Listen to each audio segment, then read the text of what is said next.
നമസ്കാരം.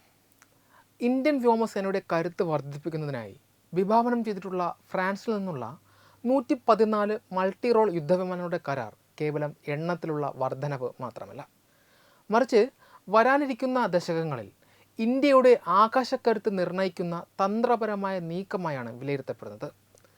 ഫ്രഞ്ച് നിർമ്മിത റഫാൽ വിമാനങ്ങളുടെ ഏറ്റവും പുതിയ പതിപ്പായ F5 സ്റ്റാൻഡേർഡ് ഈ കരാറിൻ്റെ ഭാഗമാകുവാൻ പോകുന്നു എന്ന പുതിയ വിവരങ്ങൾ പ്രതിരോധ മേഖലയിൽ വലിയ ചർച്ചകൾക്ക് വഴിവെച്ചിട്ടുണ്ട്. നിലവിലുള്ള സാങ്കേതിക വിദ്യയേക്കാൾ ഏറെ മുന്നിലായ ഈ അത്യാധുനിക പതിപ്പ് ഇന്ത്യൻ വ്യോമസേനയ്ക്ക് നൽകുന്ന മുൻതൂക്കം സമാനതകളില്ലാത്തതാണ്. മാത്രമല്ല, 5ാം തലമുറ യുദ്ധവിമാനങ്ങളോട് ചേർന്ന് നിൽക്കുന്നവയാണിവ. റഫാൽ വിമാനങ്ങളുടെ പരിണാമ ചരിത്രത്തിലെ ഏറ്റവും നിർണായകമായ ഘട്ടമാണ് F5 സ്റ്റാൻഡേർഡ് എന്ന് വിശേഷിപ്പിക്കാം. നിലവിൽ ലോകമെമ്പാടുമുള്ള റഫാൽ വിമാനങ്ങൾ വിവിധ ഘട്ടങ്ങളിലൂടെ വികസിപ്പിക്കപ്പെട്ടവയാണ് എങ്കിലും F5 പതിപ്പ് കേവലം ഒരു അപ്ഗ്രേഡ് എന്നതിലുപരി ഒരു വിപ്ലവകരമായ മാറ്റമാണ് കൊണ്ടുവരുന്നത്. ഇതിലൂടെ മെച്ചപ്പെട്ട പ്രോസസ്സിംഗ് പവർ, കൂടുതൽ വിപുലമായ ആയുധങ്ങൾ ഘടിപ്പിക്കാനുള്ള ശേഷി, അത്യാധുനിക നെറ്റ്വർക്കിംഗ് സംവിധാനങ്ങൾ എന്നിവ വിമാനത്തിന് ലഭിക്കുന്നു. കൂടാതെ ഭാവിയിലെ യുദ്ധതന്ത്രമായ മാൻഡ് അൺമാൻഡ് ടീമിംഗ്, അതായത് മനുഷ്യൻ നിയന്ത്രിക്കുന്ന വിമാനങ്ങളും ഡ്രോണുകളും ഒരേ സമയം ചേർന്ന് പ്രവർത്തിപ്പിക്കുന്ന രീതി സുഗമമാക്കുവാൻ ഈ പതിപ്പിന് സാധിക്കും. ഈ വിമാനത്തിൻ്റെ ഏറ്റവും പ്രധാനപ്പെട്ട പ്രത്യേകത അതിൻ്റെ എൻജിൻ കരുത്തിലുണ്ടാകുന്ന വർധനവാണ്. നിലവിൽ ഇന്ത്യ ഉപയോഗിക്കുന്ന റഫാലുകളിൽ M88 എഞ്ചിനുകളാണ് ഉപയോഗിക്കുന്നത്. ഇവ ഏകദേശം 75 കിലോ ന്യൂട്ടൺ കരുത്താണ് ഉൽപ്പാദിപ്പിക്കുന്നത്. എന്നാൽ F5 പതിപ്പിൽ M88 T-Rex എന്നറിയപ്പെടുന്ന പുത്തൻ എഞ്ചിനുകൾ ഉപയോഗിക്കുവാനാണ് സാധ്യത. ഇത് വിമാനത്തിൻ്റെ കരുത്ത് 90 കിലോ ന്യൂട്ടണായി ഉയർത്തും.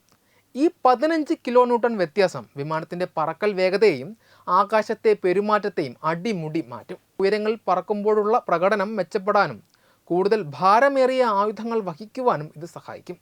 കൂടാതെ ചെറിയ റൺവേകളിൽ നിന്ന് വേഗത്തിൽ പറന്നുയരുവാനും ശത്രുക്കളുടെ മിസൈലുകളിൽ നിന്ന് അതിവേഗം ഒഴിഞ്ഞു മാറുവാനും ഈ കരുത്ത് വിമാനത്തെ പ്രാപ്തമാക്കുന്നു. ഭാവിയിൽ ഇന്ത്യൻ വ്യോമസേനയുടെ പക്കലുള്ള പഴയ റഫാൽ വിമാനങ്ങളെയും ഈ പുതിയ കരുത്തുള്ള എഞ്ചിനുകളിലേക്ക് മാറ്റുവാൻ സാധിക്കുമെന്നത് ലോജിസ്റ്റിക്സ് മേഖലയിൽ വലിയ ലാഭമുണ്ടാക്കും. ഒരേ തരം എഞ്ചിനുകളും സാങ്കേതിക വിദ്യയും എല്ലാ വിമാനങ്ങളും ഉപയോഗിക്കുന്നത് അറ്റകുറ്റപ്പണികൾ എളുപ്പമാക്കും. അത്യാധുനിക ഇലക്ട്രോണിക് വാർഫെയർ സംവിധാനങ്ങളും പുതിയ സെൻസറുകളും പ്രവർത്തിക്കുവാൻ കൂടുതൽ വൈദ്യുതിയും ഊർജ്ജവും ആവശ്യമാണ്. 90 കിലോ ന്യൂട്ടൺ ശേഷിയുള്ള എഞ്ചിനുകൾ ഇത്തരം നൂതന സംവിധാനങ്ങളെ ഉൾക്കൊള്ളുവാൻ വിമാനത്തെ സജ്ജമാക്കും. ദീർഘദൂര മിസൈലുകളും കൃത്യതയാർന്ന ബോംബുകളും ഒരേ സമയം വഹിച്ചുകൊണ്ട് ശത്രുപാളയത്തിലേക്ക് പറക്കുവാൻ റഫാൽ F5 സഹായിക്കുന്നതോടെ ഇന്ത്യയുടെ പ്രത്യാക്രമണ ശേഷി ഇരട്ടിയാകും.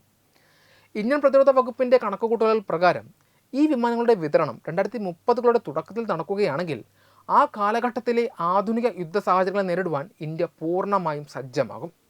ഇന്ത്യ സ്വന്തമായി വികസിപ്പിക്കുന്ന 5ാം തലമുറ യുദ്ധവിമാനമായ AMCA പ്രവർത്തന സജ്ജമാകുന്നത് വരെ വ്യോമസേനയുടെ നട്ടെല്ലായി പ്രവർത്തിക്കുവാൻ റഫാൽ F5 പതിപ്പിന് സാധിക്കും.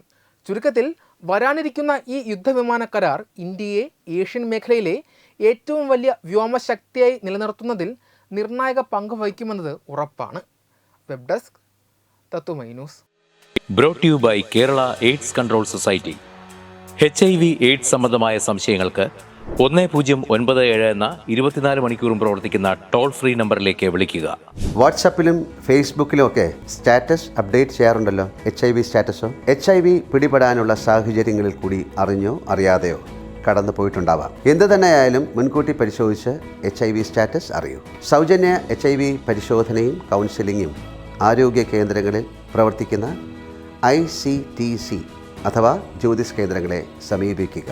നിങ്ങളുടെ സ്റ്റാറ്റസ് എന്തായാലും വിവരങ്ങൾ രഹസ്യമായി സൂക്ഷിക്കുന്നതായിരിക്കും.